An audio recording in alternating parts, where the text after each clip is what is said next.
मी एक ट्रेनर आहे. I am a trainer. बस मम्मा मी थकून गेली. I am tired. मला झोप येते. I am sleepy. आहे.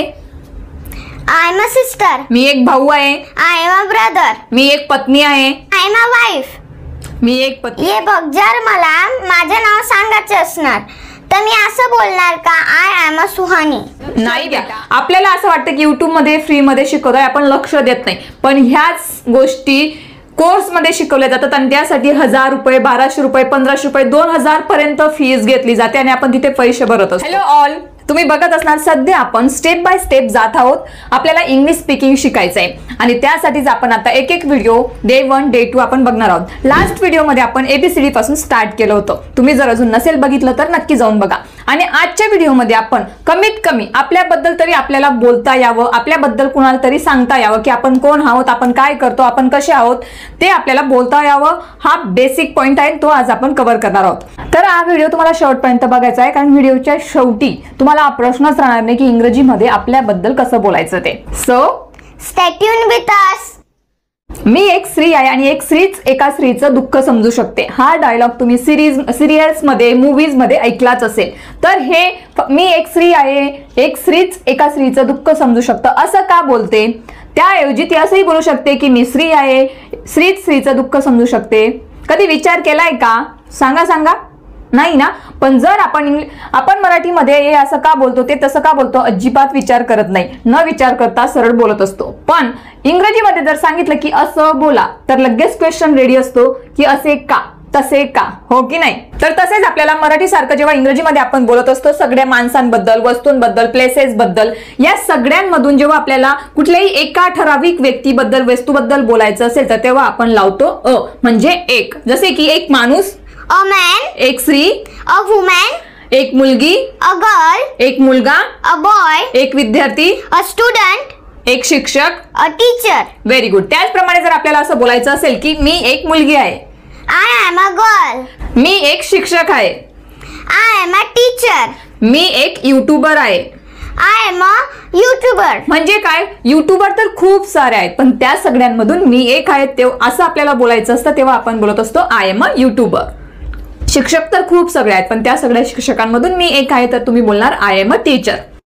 सो वी होप तुम्हाला इथपर्यंत समजलं असेल. Mamma, I have a question.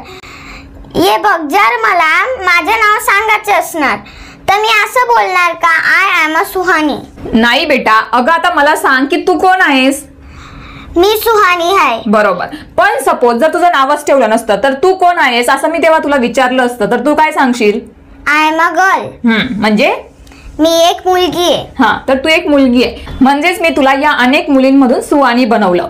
तर म्हणजेच कमीत कमी आपल्या घरात, तुझ्या क्लासमध्ये, तुझ्या आपल्या एरियामध्ये तू एकच सुहानी आहेस, हो की नाही? म्हणून तुला नावापुढे अ लावायची गरज नाही. तर तू काय बोलणार? समजलं मला मम्मा. मी बोलेल आय एम सुहानी. सो तुमचाही डाऊट सुहानी सोबत क्लिअर झाला असेल तर तुम्ही कॉमेंट मध्ये लिहा तुम्ही कोण आहात ते. जसे की I am a girl, I am Suhani. Very good. आणि हेच तुम्हाला 5दा लिहायचंय. एक नोट घ्या आणि मोठ्याने बोलत लिहा, तरच तुमची प्रॅक्टिस होईल. तर पहिले आपण शिकलो, जसे की आपल्याला सांगायचं असेल आय एम अ, काय शिकलो आपण पहिले? मी कोण आहे असं जर आपल्याला सांगायचं असेल तर आपण बोलणार आय एम अ गर्ल. आणि नाव सांगायच्या वेळेस आपण अ लावणार का? नाही, I am Suhani. I am a girl, I am Suhani. हेच तुम्हाला कॉमेंट करून लिहायचं आहे की तुम्ही कोण आहात. म्हणजेच तुमची व्हिडिओ बघत असताना प्रॅक्टिस सुद्धा होईल. सर्वात महत्वाचं म्हणजे प्रॅक्टिस करणं गरजेचं आहे. आता वळूया आपण रिलेशनकडे, म्हणजेच नाते, की आपण कुणाचे कोण आहोत हे जर आपल्याला सांगायचं असेल तर ते आपण कसं सांगणार? जसे की मी एक आई आहे, सुहानी माझी मुलगी आहे, तसेच तुम्ही सुद्धा कुणाचे तरी मुलगा किंवा कुणाची तरी मुलगी असणार. तर आणि तुमच्यासारखे खूप सारे कुणाचे तरी मुलं मुली असणारच. म्हणजेच इथे सुद्धा आपण जेव्हा आपल्याला बोलायचं असेल मी एक आई आहे तर आपण बोलणार आय एम अ मदर. म्हणजे आई तर खूप सगळ्या माया आहेत, पण त्याच्यामधून मी एक आहे असं आपल्याला बोलायचं असतं तर आपण बोलतो आय एम अ मदर. जसे की मी एक बहीण आहे, आय एम अ सिस्टर. मी एक भाऊ आहे, आय एम अ ब्रदर. मी एक पत्नी आहे, आय एम अ वाईफ. मी एक पती आहे, आय एम अ हस्बंड. मी एक अनोळखी आहे, I am a stranger. Good. Mamma, मला जर असं बोलायचं असेल की मी एक काका आहे तर मी काय बोलणार? Good question. आता आपण मागच्या व्हिडिओमध्ये शिकलो की ABCD एक पूर्ण टीम आहे, पण तुम्हाला माहिती आहे का त्याचे सिनियर प्लेयर कोण आहेत? ते वॉवल्स. कुठले कुठले वॉवल्स आहेत? A-E-I-O-U. हे काय आहेत? टीमचे सिनियर प्लेयर्स. म्हणूनच यांना एक वेगळा रिस्पेक्ट दिला जातो. म्हणजेच आपण जेव्हाही या लेटर्स पासून होणारे स्टार्ट होणारे वर्ड्स असतील, अंकल, आंटी, त्याच्या पुढे आपण लावणार अ च्या ऐवजी अँड. काय लावणार? And. तर जेव्हा आपल्याला बोलायचं असेल की मी एक काका आहे, तर आपण काय बोलणार? I am an uncle. I am an. Uncle. आणि जेव्हा आपल्याला असं बोलायचं असेल की मी एक काकू आहे, तर काय बोलणार? I am an auntie. Good. तर यांना असा वेगळा मान का की अच्या ऐवजी यांना अँड लावायचा. तर जेव्हा आपण AEIOU हे जेव्हा उच्चारत असतो, प्रोनाऊन्स करत असतो, तेव्हा आपण आपल्या तोंडाचा जास्तीत जास्त भाग हा उघडत असतो बोलताना. म्हणूनच आपण यांना वॉवल्स म्हणत असतो. फक्त यांच्यापासून स्टार्ट होणारे शब्दच नाही, तर यांच्यापासून स्टार्ट होणारे जे काही शब्द असतात त्यांचा साऊंड वॉवल्सचा होतो, तेव्हा सुद्धा आपण अच्या ऐवजी अँड यूज करत असतो. आणि तुमच्या माहितीसाठी सांगते, जसे की आपण मराठीमध्ये मामा, काका, आत्याचा नवरा त्यालाही आपण मामाच म्हणत असतो, तर इंग्लिशमध्ये या सगळ्यांसाठी एकच वर्ड आहे, तो म्हणजे अंकल. आणि त्याचप्रमाणे काकू, मावशी, आत्या या सगळ्यांना एक वर्ड आहे, तो म्हणजे आंटी. तर जेव्हाही तुम्हाला असं सांगायचं असेल, रिलेशन सांगायचं असेल, तर तेव्हा तुम्ही बोलू शकता I am an aunty, I am an uncle. Right.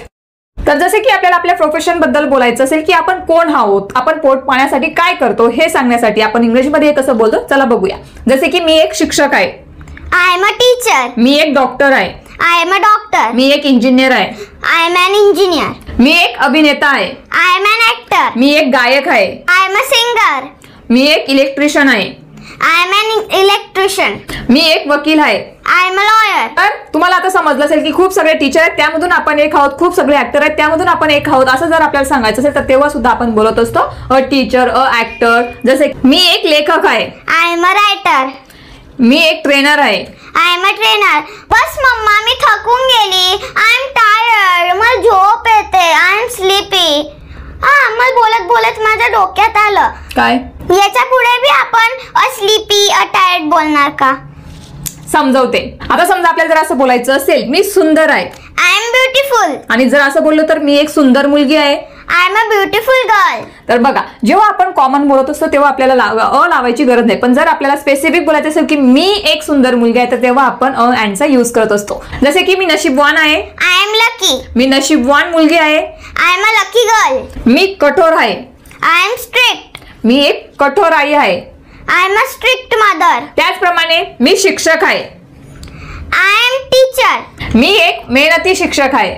I am a hard working teacher. Good. त्याचप्रमाणे and intelligent, and emotional, and arrogant याप्रमाणे तुम्ही बोलू शकतात. तर एक गोष्ट तुम्ही इथे लक्षात घ्या की जेव्हा आपल्याला बोलायचं असेल की मी एक प्रामाणिक टीचर आहे, तर तुम्ही काय बोलणार? I am a honest teacher. I am an honest teacher. का? कारण जो आपण ऑनेस्टी स्पेलिंग काय लिहित असतो? HONEST. इतर तुम्ही सांगणार एच आहे तरी आपण अँड का लावायचा? का? कारण जेव्हा आपण बोलत असतो ऑनेस्ट, तेव्हा आपल्याला आवाज येत असतो तो अचा, म्हणजेच वॉवल्सचा, म्हणून आपण लावत असतो त्यापुढे अँड. तर आतापर्यंत आपण या व्हिडिओमध्ये शिकलो आपली परिस्थिती, म्हणजे आपण कोण आहोत ते सांगायला. जसे की आपण कोण आहोत, आपण काय करतो, आपली क्वालिटी काय आहे, आपलं नेचर कसं आहे, हो की नाही? Yes or no? Yes. So बोलून दाखव त्यांना आपण कसं बोलतो आपल्याबद्दल. आज आपण काय काय शिकलो, काय काय बोलायचं शिकलो. I am a girl. I am Suhani. I am a student. No. I am an intelligent student. I am a daughter. I am a daughter. I am a good daughter. Very good. तर बघा, एवढं सगळं आपण आता इंग्लिशमध्ये बोलू शकतो. तुम्ही सुद्धा बोलू शकतात. तुम्ही हाच फॉर्मॅट यूज करून तुम्हाला तुमच्याबद्दल कॉमेंटमध्ये प्रॅक्टिस करायची, कॉमेंटमध्ये लिहायचं आहे. तरच मला कळेल की तुम्ही प्रॅक्टिस करत आहात आणि व्हिडिओ तुम्ही शेवटपर्यंत बघितला आहे ते. कारण आजचा हा व्हिडिओ खूपच युजफुल आहे. लक्षात घ्या, आपल्याला असं वाटतं की युट्यूबमध्ये फ्रीमध्ये शिकवतोय, आपण लक्ष देत नाही, पण ह्याच गोष्टी कोर्समध्ये शिकवल्या जातात आणि त्यासाठी 1000 रुपये, 1200 रुपये, 1500 रुपये, 2000 पर्यंत फीस घेतली जाते आणि आपण तिथे पैसे भरत असतो. म्हणून हे सगळं तुम्हाला फ्रीमध्ये शिकायला भेटतंय. तर तुम्ही याचा नक्कीच फायदा घ्या आणि कॉमेंट करा. जसे की तुम्ही स्टुडंट असाल तर सुहानीच्या फॉर्मॅटमध्ये बोलू शकता. तुम्ही माझ्यासारखी आई असणार तर तुम्ही इंग्लिशमध्ये बोलू शकता. I am a mother, I am an honest person, I am a hard working mother. त्याचप्रमाणे I am an honest teacher, I am a strict mother. असे खूप सारे सेंटेन्सेस तुम्ही स्वतःबद्दल बोलू शकतात. ओके. सो आय होप तुम्ही कॉमेंटमध्ये लिहिणार. आम्ही तुमची कॉमेंटची वाट बघत आहोत आणि प्रत्येक कॉमेंटचा मी रिप्लाय करणार आहे.